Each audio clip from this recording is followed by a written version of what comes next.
8 Silicon Valley CEOs quit their jobs after taking psychedelic drugs.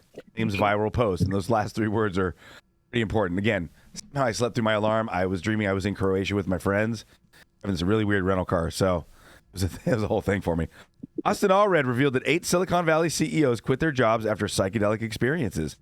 4 appearing happier post-resignation. Psychedelic drugs have been used for centuries in various cultures for spiritual and healing purposes. Recently, there's been renewed interest in their therapeutic properties, particularly when it comes to mental health and self-exploration. People who have tried psychedelic drugs, such as psilocybin, found in magic mushrooms, and DMT, found in ayahuasca, report altered states of consciousness that can lead to profound introspective experiences. In fact, psychedelics can have such an impact on one's mental state that some people even make major changes in their lives after a trip. Like the 8 Silicon Valley CEOs who apparently quit their jobs after taking psychedelics. This anecdote about the 8 CEOs was shared on the social media platform X. Austin Allred, the San Francisco-based CEO and founder of Bloom Tech. Of the Silicon Valley founders I know who went on some of the psychedelic self-discovery trips, almost 100% their job as CEO within a year. Be random anecdotes, but be careful with that stuff. Allred advises ex-followers. Yes, this does sound a little bit like one of the people I know say, or some people say, kind of a trip. So, advise with caution. But at the same time, I would say it is quite possible for this type of stuff to happen. And we have a little bit of a reaction here. I'm just going to read a few of the Twitter comments. One user says, "I'd guess there's some pretty significant selection bias because leaving a business you're co-founder of is so scary. Some of them wanted to leave but were too scared, and so did a self-discovery trip, possibly as a way to propel themselves." That's at least the common story I hear. And then another person says, "Ayahuasca is insane because it appears one of the most legitimately dangerous drugs with the potential to gigafry your brain. It is exclusively taken by literal turbo normies who unironically want to internalize trauma and basically get one-shotted by it." I don't really agree with that. This is the response that I think points what may be the truth of the story. Being a CEO is meaningless if other parts of your life are not fulfilling. This becomes quite obvious when you have deep and sometimes traumatic experiences on psychedelics. Quitting then becomes the natural next step. Life is not about status. I think that user hit the nail on the head. And whether this post is really true or not, I think it points to something I've been saying, which is we need to continue to reach for psychedelics as something beyond a lubricant or a salve for our modern technological dystopia. We need to still ourselves, do psychedelics in nature, listen to the message of these teaching plants, molecules, and fungi about who we are and where we're going, and especially the need to protect and preserve the life support systems of this beautiful spaceship planet.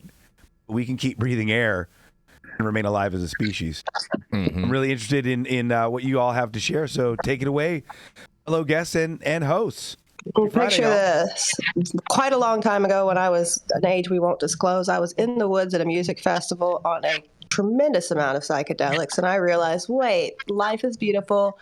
Let me change some things. This is where I'm supposed to be. Change my whole track. And so maybe these guys are checking out and waking up and realizing they're not so happy in their, financially driven lives. And I still want money. So Matthew, don't say I'm turning into a commie too. But, I don't sometimes. Now you say it for yourself. We're making progress.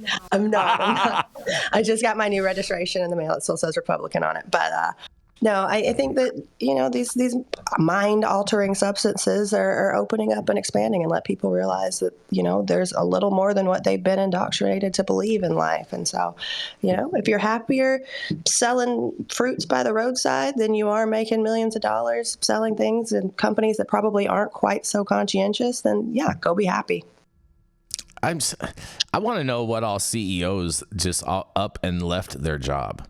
I mean, as I dialed in, Jason, it looks like this was a some people say story.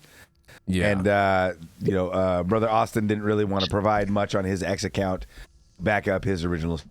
So, is it true, or is it more of a fear that's lurking somewhere in his subconscious that he's expressing on Twitter? Maybe it's just folklore, Mathieu St. Germain. It's just folklore. That's what I'm saying. Mm-hmm. What do you think about all this, Dr. T? All this mind-altering substances? Well, I think just like cannabis, mind altering is can be beneficial, and it can be harmful. Just with everything, and so we've got to pay attention to things like what substance are you using, what dosage are you using, what is your mindset when you're using it, what the environment too, right, Dr. T? The environment that you're in. The setting to the environment, exactly, yeah. So those are all important things. If that makes a CEO stop being a CEO or changing his CEO to selling fruit at the side of the road rather than trying to play the corporate game, good for him or her. That's exactly where you need to be. So you know what I think it is, Dr. T? You know what I think it is? If they're going and quitting and just setting up a fruit stand, it's that they realize that they're going to make way more money in a straight cash business. Well, Jason, have you seen blueberries are $8 a fucking box right now? That's what I'm saying, bro. I know. It's only 3 blueberries a day. Anything else these days? Bro, it's so crazy how much price of food is right now. They should go sell eggs. Yeah. There's been several moments in my life I was doing stuff that I kind of had to do for work or elsewise, or I was a little bit into a position, and I would stay away from high-dose psychedelic trips because I knew it could literally disturb what I was doing, cause me to either lose focus or just opt out of what I was doing, and it wasn't an option. And there's a period there where I was doing high doses of acid and wanting to give away everything I own just to prove a lot of the principles I was receiving in my consciousness were true. And then I tell my wife, like, you idiot, we have school-age kids. Like, we're not going to do this. And so it was almost a year period where I was really having trouble because I wanted to get high at parties and I couldn't because then I'd want to give all my stuff away and the wife would get mad at me. Oh, man. Then I was blessed by the universe, you guys. A house and everything we owned burned down in a wildland fire. Oh, boy. It was amazing because myself, the kids, and the dogs were all out. I realized I got exactly what I had been wanting without in any way being blamed for it or able to get in trouble for it. And the most beautiful thing was our friends and community, totally had us because of the way that we have lived our life. The thing that I had known in my heart and my mind and had been receiving, which is let go, live right, and you work hard, you tell the truth, and you show up every day.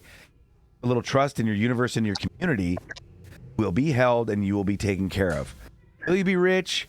You get a G-Wagon, get one of those sweet little Louis Vuitton man bags that all the heady boys wear at the Hall of Flowers, the Emerald Cup? Maybe not. But you get somewhere to live inside. You get a pair of pants to wear outside so you don't get arrested. You get some food, and then you rebuild from there. Yeah, no, I think that's a really good point. Like being able to detach, and we're so beholden to our everything that we own. And I've gone through some really tough times in my life where I've lost damn near everything, and it sucks. And it's a hard thing. But then you realize like possessions aren't people. My son's healthy, my dog is healthy and amazing, and scratching his butt in the corner over here. And so I think that's Matthew. I'm sorry about you guys losing everything. Don't be sorry.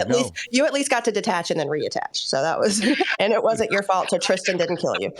Our friend Mike, who was a firefighter, called us at like 5:30 in the morning. We're at my friend's house. And like I said, my life's not tough. I was at my friend's house, who literally has a mansion.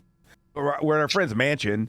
At 5:30 in the morning, we get the call, and I hear him on the phone with her, and he's like, "Yeah, I'm so sorry, it all burnt to the ground." And without even meaning to, I go, "Woohoo!" She turns and she just says, I'm like, he just said, woohoo, I have to get on the phone and deal with this guy. She looks at me, she's just like, woohoo? And I just had to say, like, look, there's our son, our daughter, both our dogs, me and you.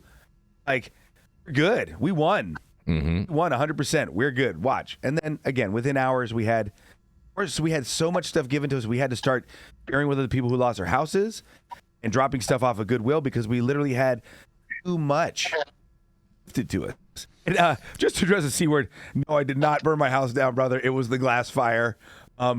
If I had the choice, I would still keep all my stuff because, dude, I had probably a $250,000 music studio set up with all vintage music equipment. I could cry about it forever. And I was only renting, man. So I had renter's insurance. Well, if anybody wants to send me a vintage 72 Fender Rhodes piano, I will gladly accept it from you. 88 keys, though. Don't bring me that 70 key bullshit. Before we go in a spiral of sadness, we're going to roll to a commercial, and we're going to be sadness, right back. You guys get over it. He said woohoo.